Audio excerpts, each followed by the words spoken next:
Patrick Fiori est un chanteur qui a une voix phénoménale. Dans un récent numéro de 50 Minutes Inside diffusé le samedi 27 août dernier, l'artiste s'est d'ailleurs confié comme rarement ses deux fils nés en 2009 et 2014.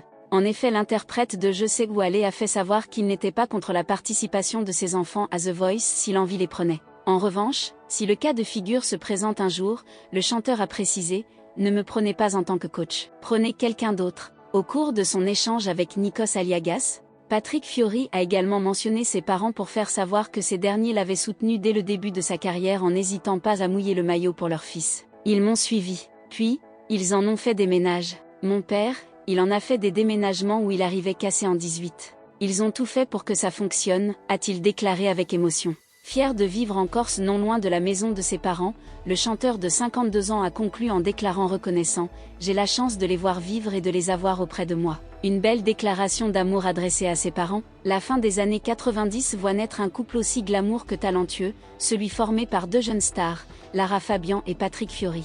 Quand ils se rencontrent, la chanteuse rencontre déjà un grand succès avec 2 albums qui ont trouvé leur public.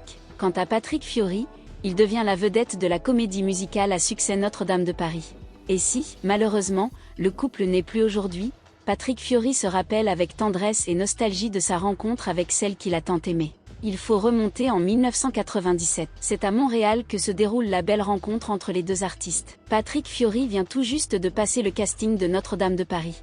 Il se rend après cette audition dans les studios de Rick Allison, au Québec. Il doit y enregistrer son album Prends-moi. C'est dans ce lieu de création qu'il croise la sublime Lara Fabian, présente pour enregistrer son 3e album, Pur. Totalement hypnotisé par le charisme de la jeune femme, il avoue être totalement subjugué par sa beauté. Dans les colonnes de gala, il ne s'en cache pas. Il explique être tombé amoureux fou.